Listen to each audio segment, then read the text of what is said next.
그래서 달러가 너무 이해하기 쉽게 빠져들어요. 네.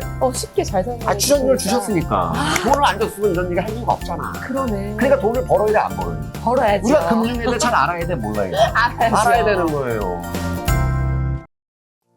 안녕하세요. 금요원입니다. 정말 어렵게 모셨어요. 세일즈 재테크 동기부여의 명강사님, 정상훈 강사님을 모셨습니다. 감사합니다. 네, 안녕하세요. 우리 금융원이 이 채널에서 처음 인사드립니다. 저는 이 세일즈 동기부여 강사이자 재테크 또 주식 쪽에 많은 또 방송이나 또 이런 강의를 하고 있는 정상훈 강사라고 합니다. 오늘 또 이 자리에 이렇게 제가 있게 돼서 정말 감사하고 또 영광스럽습니다. 영광입니다. 네네. 강사님. 예. 자, 오늘은 요즘에 많이 들어보셨을 거예요. 달러 얘기를 많이 하잖아요. 전 세계 절반 이상, 50% 이상인 이 달러에 대해서 좀 제 궁금한 게 좀 많아요, 강사님. 달러가 왜 중요한가요? 달러가 왜 중요할까요? 왜 중요한가요? 왜냐면 아시겠지만 요즘에 경제 뉴스, 네. 그 다음에 뭐 신문기사, 하여튼 경제에 관련된 것만 항상 달러가 비싸다. 그 다음에 우리 금융원님도 해외여행 가신 적 있어요? 네, 있죠. 그럼 뭘 준비해야 돼요? 달러. 그 나라 화폐 아니면 달러잖아요. 네, 그죠? 맞습니다. 그러니까 달러는 전 세계를 지금 꽉 잡고 있는 기축통화. 기축통화는 뭔지 아시죠? 네, 들어봤어요. 기축통화가 뭐예요? 기축통화. 기축통화. 축이 되는 통화 말하는 거 아니에요? 네. 그렇죠? 그러니까 소위 말하면 만국 공통화폐. 우리나라 화폐는 중국 가서나 뭐 다른 나라 가면 못 쓰잖아요. 못 써요. 기축통화가 아니니까. 네. 그러니까 소위 말하면 만국이 통용할 수 있는 화폐. 전 세계 5가지가 있습니다. 왕이 달러. 일단 일본은 달러. 그다음 또 뭐가 있냐? 유로화. 산미 또 뭐가 있을까요? 엔화. 일본도 경제가 뭐 지금이야 3위지만 옛날에 두 번째로 큰 나라였으니까 엔화.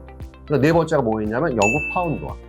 네, 그 다음에 부분적이지만 그 독일 파운드, 그러니까 독일의 마르크화까지가 이 기축통화 역할을 해줘요. 소위 말하면 전 세계적으로 그 경제 파워가 센 나라들의 화폐를 말하는 거예요. 그러네요. 그러니까 우리나라도 만약에 이제 더 경제 파워가 훨씬 더 세지면 우리나라 통화도 기축통화가 될 수가 있는 거죠. 와, 그럼 나중에 해외 가서 신사임당을 내도 가능할 수도 있겠네요. 지금 사실 우리나라 인도네시아나 태국 가면 우리나라 돈 받아주긴 해요. 진짜요? 예. 몰랐어요. 받아줘요. 태국이나 인도네시아, 우리나라 관광객 많이 가는 데 가면은 원화로도 받아주긴 합니다. 와우. 네. 근데 이제 그게 뭐 공식적으로 아직 통용되고 그런 건 아니겠죠.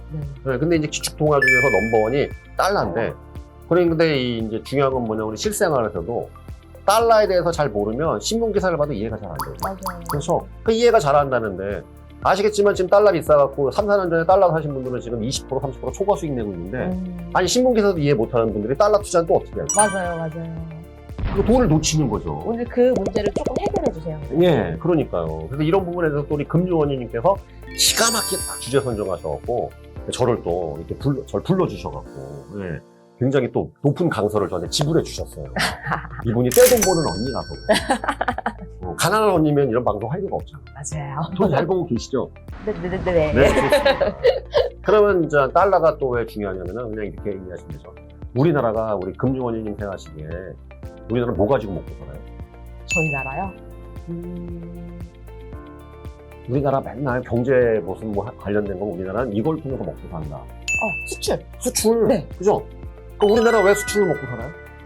그죠? 자원이 없잖아요. 그쵸. 우리나라가 만약 자원이 많으면, 그것도 수출이긴 수출하지. 원자재 수출. 그러니까 우리나라는 이제 중간재 무역인데 해외에서 원자재 수입해갖고 우리나라 기름 안 나잖아요. 안 나죠. 뭐 철광석이니 원자재가 별로 없는 나라니까. 그러니까 네. 외국에서 재료 수입해다가 그걸 중간에서 이제 공장에서 뭐 정유 공장, 뭐 이렇게 자동차니 반드시 완제품 만들어서 수출해서 먹고 사는 그런 나라잖아요. 맞아요. 그럼 첫 번째, 수출하기 전에 우리가 수입을 많이 해야 되잖아요. 네. 그러니까 우리나라가 아실지 모르겠지만 세계 10대 수출국이지만 또 수입도 되게 많이 해요. 6대 수입국이에요. 우리나라 여러분들 원유 엄청나게 많이 수입합니다.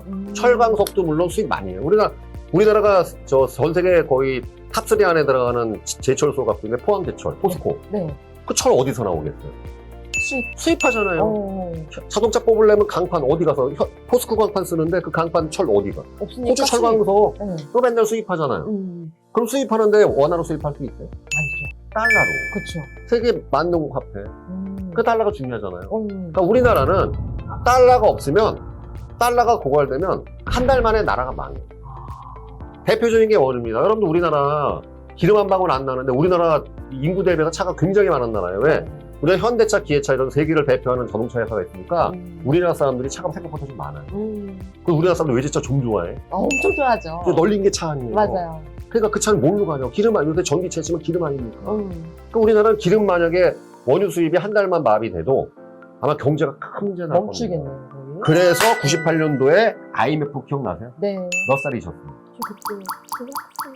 와, 중학생. 중학생? 저는 그때 28살이었거든요. 아, 28살. 아, 그러니까 이게 참 나이를 이렇게 먹은 거야. 그렇게 안 보이죠? 네, 굉장히 기분이 안 좋아지려고 하고 있습니다. 네, 진짜 기분이 안 좋아. 자, 그래서 98년도에 왜 우리나라가 국가보도가 났느냐? 달러가 없어서 그런 거예요. 막 금 모으고 막 그거 기억나요? 그러니까 달러를 대체할 수 있는 유일한 또 원자재가 화폐 역할을 하는 게 금이었기 때문에. 왜냐하면 그럼 원유니 이런 걸 수입을 해야 되는데 달러가 없으니까. 그러면 안 빌려줘요. 뭐, 금융원이가 망했어. 네. 아니, 지금이야 돈 빌릴 수 있죠? 아, 지금 네. 잘 나가시니까. 네. 잘 나가니까 신용등 다 주니까 돈 빌리기 쉬운데 네. 본인이 거지가 됐어요. 누가 돈 빌려줄 거야? 안 빌려줘. 안 빌려줘. 빌려주세요. 그 우리 네? 그 빌려드려야지. 지금 빌려드려야지 당연히 고금리로 빌려줘야지 고금리로. 그래서 생각해 보세요. 우리나라 그때 망했어. 완전 망한 거야 그냥. 그러면 해외 달러를 빌려야지 우리가 석유를 사고 뭐 할 수 있는데 빌려줬을까 안 빌려줬을까?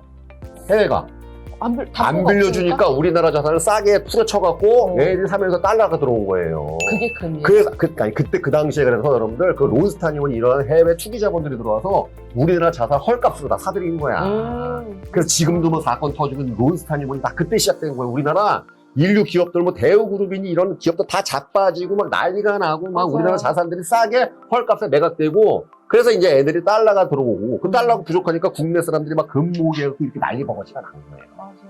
그래서 이걸 정확히 기억하는 우리나라 사람들은 이제 트라우마가 있지. 그러니까 항상 우리가 무슨 일 나면 달러 보유고를 확인해라 뭐해라 이렇게 되는 거고. 그래서 달러가 아주 중요해요. 너무 이해하기 쉽게 네. 빠져들어요. 네. 쉽게 잘 설명해 출연료를 주셨으니까. 돈을 안 줬으면 이런 얘기 할 이유가 없잖아. 그러네. 그러니까 돈을 벌어야 돼, 안 벌어야 돼? 벌어야죠. 우리가 금융에 잘 알아야 돼, 몰라야 돼? 알아야죠. 알아야 되는 거예요. 아. 금융언니가 지금 만약에 생활고에 시달리고 있으면 이런 방송을 할 리가 없지. 못하죠. 저기 앞에 나가서 붕어빵을 팔아야죠. 붕어빵도 돈이 없으면 못 파는 당연한 거야. 밀가루를 사와야 돼. 그 밀가루 어디서 사와요? 달러로 사는 거야. 맞네. 아니에요? 여러분들. 아니, 지금 그 혹시 아실래요? 요새 뭐 빵 장사니 밀가루 장사는 힘든데 뭐냐면 뭐 튀겨야 될 거 아닙니까? 네. 그럼 튀기면 무슨 기름이에요? 우리나라 기름 두 개예요. 팜유 아니면 콩기름이야.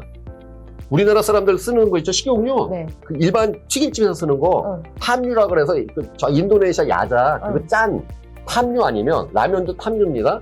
아니면 콩기름이야. 그럼 그 콩하고 팜유 우리나라에서 재배할 것 같아? 사올 것 같아? 사와요. 그러니까 식용유 값이 지금 2배가 간 거야.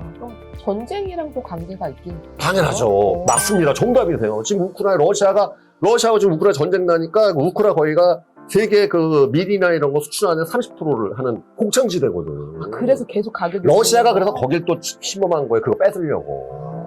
러시아가 왜냐면 철강석, 원유 이런 거 왕창나게 나는데 얘네 시베리아가 근데 곡창지대가 없는 거야. 그래서 우크라이나를 침범한 거야. 그러니까 거기가 또 수출이 안 되니까 이게 전 세계가 이게 거기에 때마침 코로나 터져서 뭐 여가 뭐가 안 돼, 이게 안 돼. 그거 노리고서 또 러시아 공격해 개판 이렇게 된 거예요. 진짜. 이게 재밌어. 너무 재밌어요. 이게 그러니까 금융이라는 게 몰라서 복잡한 거지. 알면 재밌어. 그러니까 이 방송 보시는 분들은 이 금융원이 구독을 해야 되겠어요, 안 해야 되겠어요? 해주셔야 돼요. 이거 무조건 이런 건 여러분들 돈 주고 들으셔야 되는데 공짜로 쓸 거 자체가 참 저는 돈 받고 들어왔어요. 제가 지불했어요. 네.